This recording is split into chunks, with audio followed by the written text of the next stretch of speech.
Amandla! Amandla!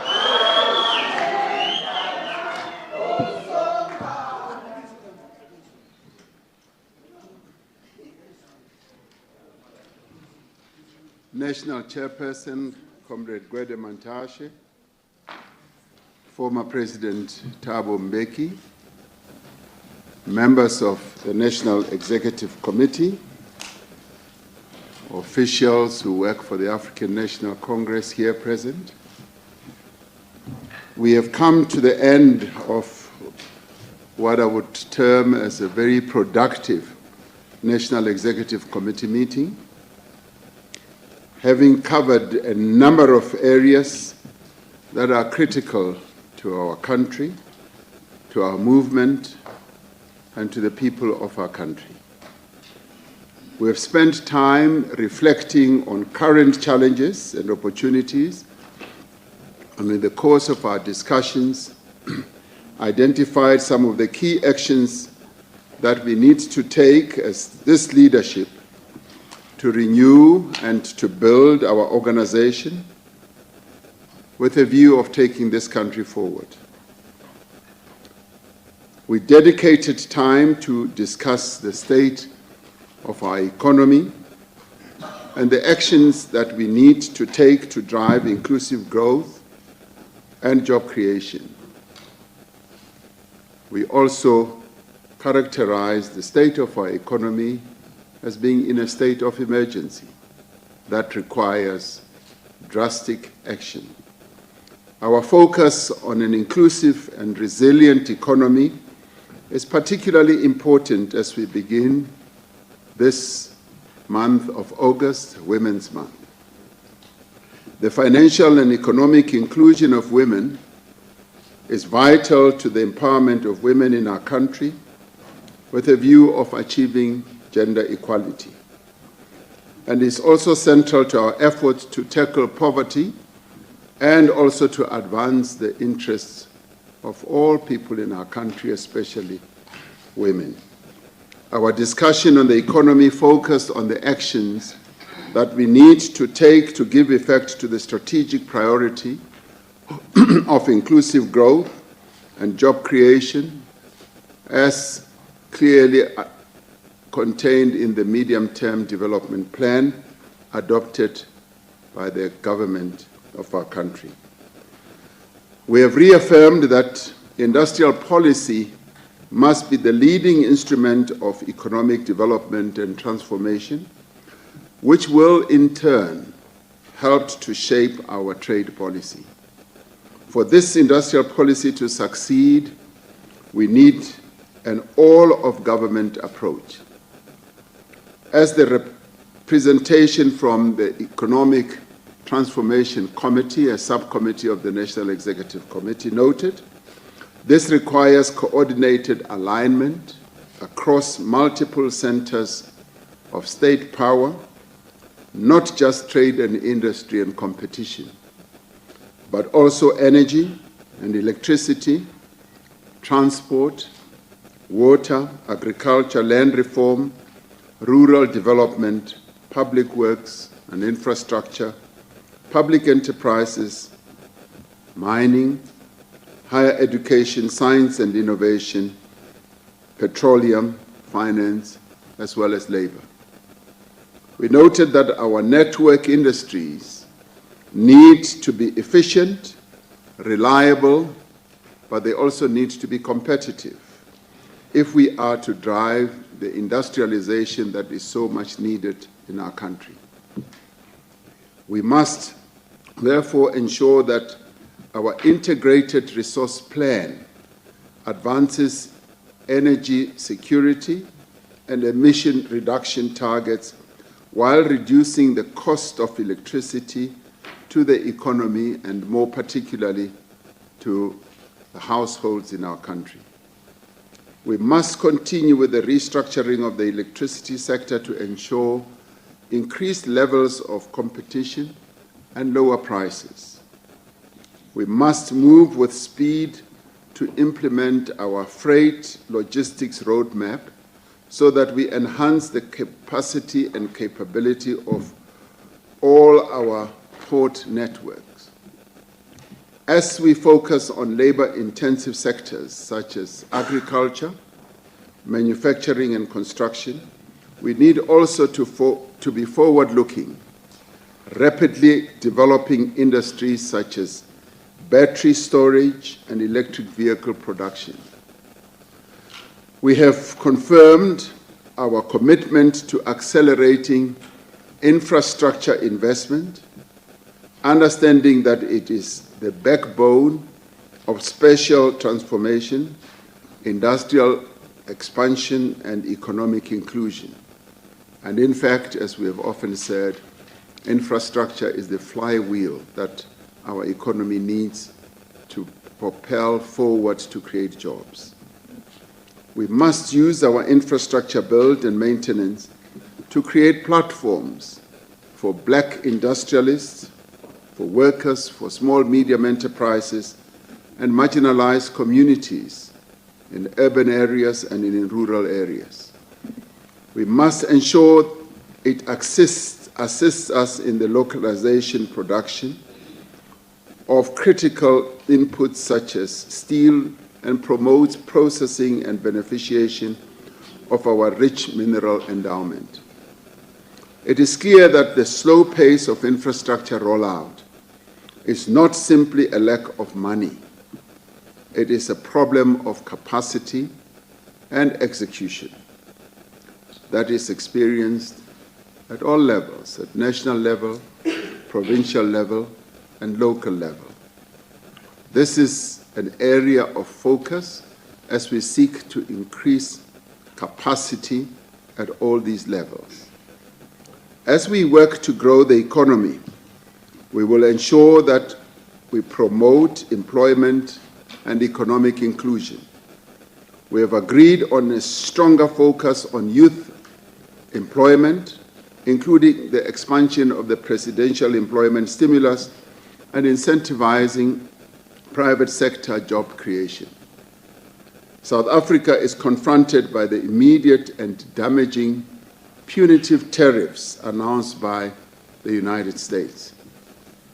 While we must act with urgency and purpose to limit the impact of these very punitive tariffs, we must also undertake measures to ensure the resilience of our economy and exports into the future.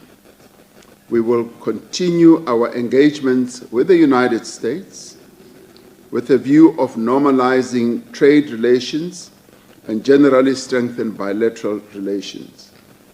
As we speak, the Department of Trade and Industry and Competition, working together with the Presidency, is involved in discussions with the United States with a view of resolving this tariff imposition on us. At the same time, we must invest in the implementation of the African Continental Free Trade Area and diversifying our export markets. DTIC is already working on a number of interventions to try to support and assist various exporters of products that come from our country to various other markets.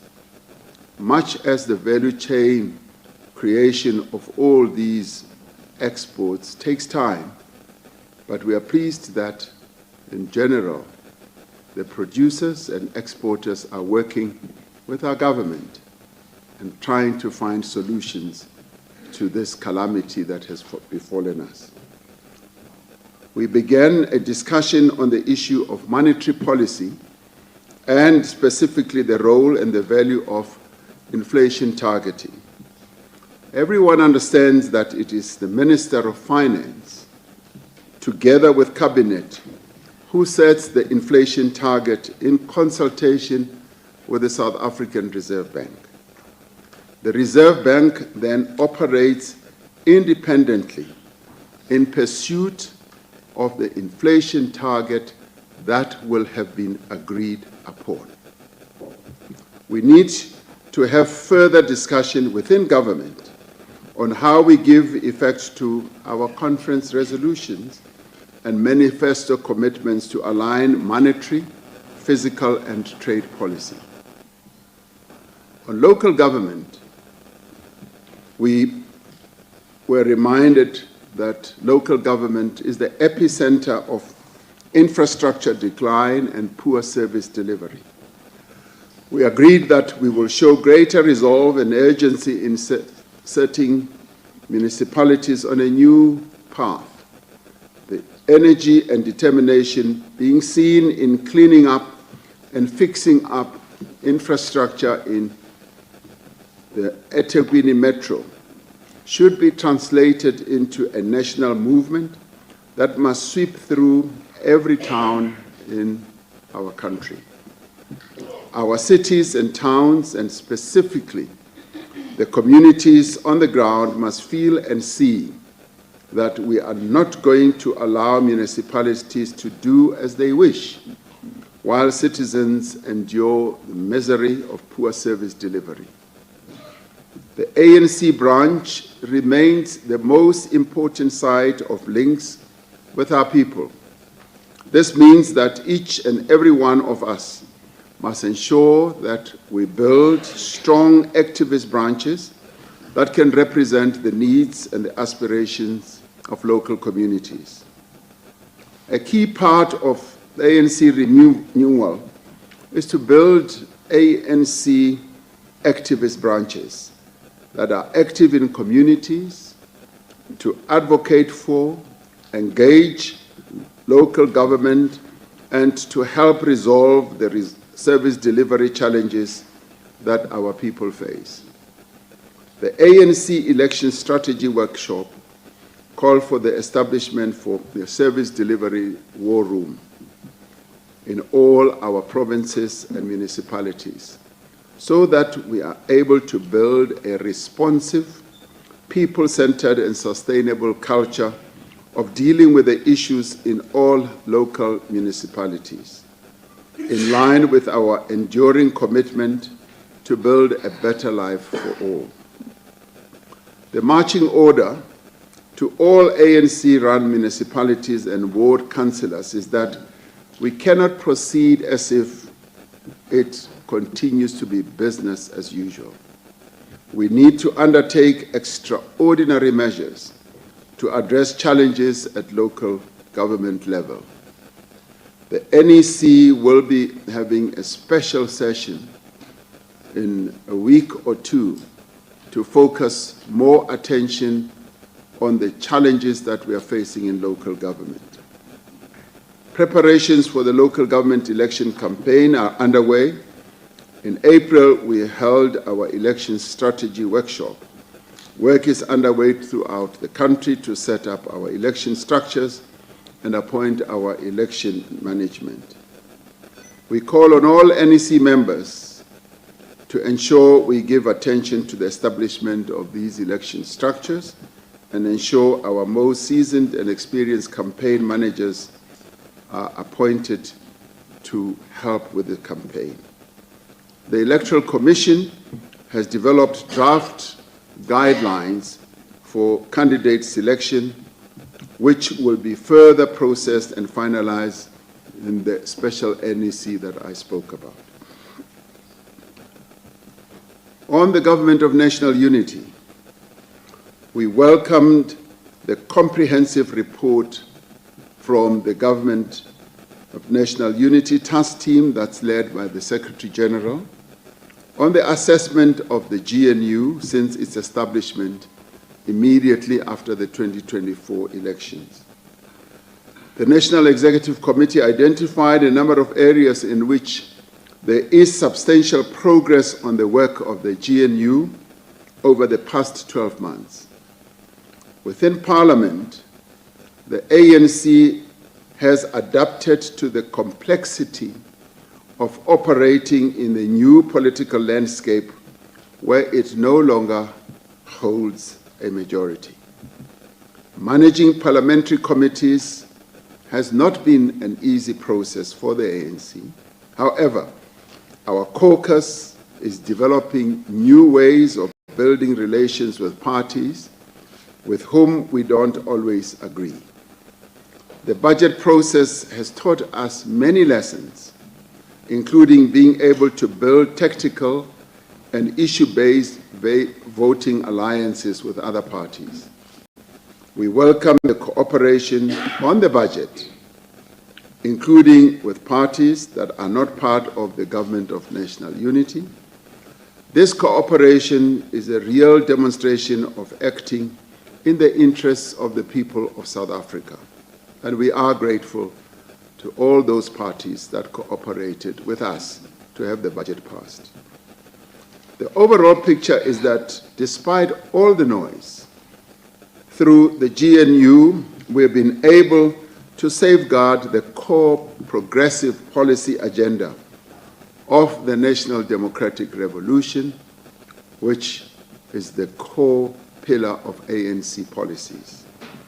The NEC's view is that the tactic of the Government of National Unity has enabled the ANC to continue to execute its agenda for nation building and fundamental socio-economic transformation of South Africa, albeit under conditions imposed on us by the strategic electoral setback that we suffered last year in 2024. Both the strategic policy priorities and the budget point to the direction that we should support. In our assessment, we have concluded that the decision to establish the Government of National Unity was correct. Our people appreciate that it has brought stability and enabled progress in addressing their challenges. The NEC reaffirms the view that the GNU is a correct tactic and remains valid. Through access to state power in the GNU, we have been able to defend the democratic gains and to advance our transformation agenda despite the pressure and resistance from the global and domestic right-wing forces. We have not retreated from the progressive domestic and foreign policy positions of our movement. We have extensively discussed how we proceed with respect to the Government of National Unity, given our analysis and practical experience of the past 12 months. Accordingly, the National Executive Committee considered a number of options about how to strengthen the GNU and improve its effectiveness and stability to give full and proper effect to the statement of intent that was signed by the parties that are party to the GNU, as well as the 3 strategic priorities of the 7th administration. As part of this, we have agreed to engage with parties that are willing to play a constructive role in furthering national unity and stability so we can achieve our 3 strategic priorities, namely, driving inclusive growth and job creation, reducing poverty and tackling the high cost of living, and building a capable developmental state. In line with the statement of intent, we will first begin our engagements with the parties currently who are part of the GNU with regard to seeing the extent to which we can expand and advance the GNU with other parties that see themselves supporting the objectives that we set out in the statement of intent. The National Executive Committee took time to have an in-depth discussion on the decision of the South African Communist Party to contest the forthcoming elections independent of the ANC. We recognize that the South African Communist Party is an independent political organization that has the right to contest elections as it sees fit. As the ANC, we have no wish nor do we have any intention to interfere with the decision that the South African Communist Party has taken. However, as we have indicated to the South African Communist Party, our ally, we disagree with the decision. We believe that this decision has fundamental implications for the strategy and program of the National Democratic Revolution and the alliance that has led the struggle for liberation in our country since the 1920s. While the alliance between the SACP and the ANC has spanned the better part of a century, this is not about the past. It is not about nostalgia. As the ANC, we are seriously concerned that this decision taken by the South African Communist Party to participate in elections in their own name and right will significantly weaken the forces for national democratic change. We will continue to seek to engage with the SACP on how we will run those elections. We will go out from this meeting to explain our position to our structures at every level of our organization so that comrades, members of the ANC are empowered to explain the challenge this poses to our transformation agenda. We are determined to ensure that these developments do not divide our movement or cause instability. We reiterate that the SACP members who hold ANC membership are full members of our movement with the same rights and duties as any other ANC member, rights and responsibilities that are clearly stated in our Constitution. So we will continue to engage with the party to see the extent to which the decision they have taken can be fully understood and also the extent to which we will be able to work together as the 2026 elections come, in which they have decided to participate in their own name and right.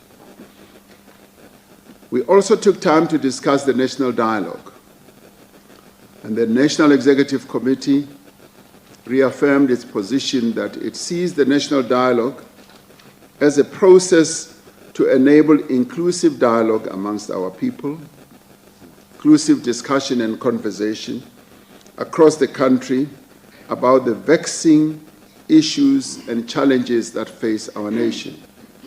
The national dialogue is therefore a series of what we expect to be meaningful conversations about the South Africa that we all want and how we must get to that ideal South Africa of our dreams. The first national convention will be held on the 15th to the 17th of this month, August, bringing together around 1,000 delegates from more than 30 different sectors through which our people are represented in one fashion or another.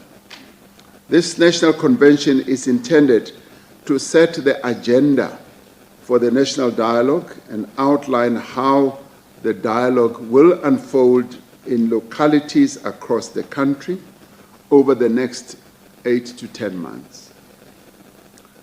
The eminent persons group that has been chosen to be the real guarantors and the wise people has already been making a meaningful contribution in ensuring that the national dialogue will be held properly. This dialogue is an opportunity to mobilize South Africans to address the challenges our country faces and to restore our country to the platform of transformation, development, and progress. It is an opportunity to build on the achievements of the last 3 decades by defining a shared vision and a common program to take South Africa forward. We must be clear that the national dialogue does not displace the democratic processes mandated by our Constitution. Its outcome cannot supersede the electoral mandates that was given to the parties that are part of our parliament and our national executive.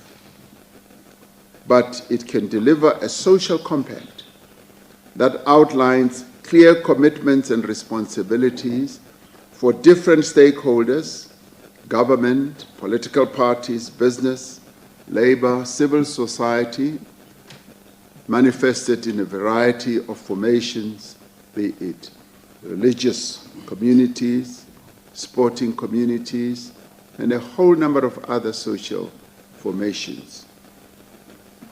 It will also give opportunities for individual citizens of our country to participate. The task that we have is to ensure that the outcomes of the national dialogue can be institutionalized in a manner that informs and guides the direction our country takes moving forward. We have been clear that this dialogue must be as inclusive as possible. It needs to be citizen-led, and it must reflect the views of the people of South Africa. Citizens must be able to freely and fully participate in the national dialogue as individuals in organized formations and through their representative bodies. As I conclude, the road ahead requires clear programmatic action, and the National Executive Committee was clear that it is the ANC that must continue mobilizing our people as we take the actions that need to be taken to take the country forward. We must urgently implement a recalibrated development plan or path which will be centered on jobs, reindustrialization, land reform, youth empowerment, the empowerment of the women of our country, and the professionalization of the state. Political education must become compulsory at all levels of the movement and also in the public service. In this regard, we must welcome the fact that over 100,000 ANC members have now completed the foundation course that was launched a few months ago. A renewed social compact must be pursued not to protect vested interests, but to secure a national consensus on fundamental economic and social transformation and the battle against poverty, inequality, as well as unemployment. At a time of deep social anxiety, the ANC must again become the organizer of hope. It must be the merchant of hope to our people and the architect of national unity. It must also be the driver of ethical, capable, and activist leadership across society. We must reconnect our theory of revolution with the daily lives and dreams of our people in practice. Above all, we must reassert the ANC as the strategic center of change. The government of national unity is transitional, and it is also a contested formation. Our alliance with the SACP, COSATU, and SANCO is historic. It is principled and non-negotiable. Our renewal must be organizational, ideological, as well as cultural and political. We must build a disciplined activist movement that earns its leadership of society not by decree, but in practice. Our cadres must embody the values of service, of humility, and revolutionary commitment. For if the ANC falters, the revolution that is meant to bring about fundamental change in our country will falter. But if we act decisively to restore trust and renew our purpose, then this NEC and this generation of leadership can yet turn the tide to ensure that there's a better life for all South Africans. Our people are watching, and history is calling, and the future is waiting. This National Executive Committee is up to the task and will continue to execute the mandate it was given by our membership at our last conference. Thank you very much.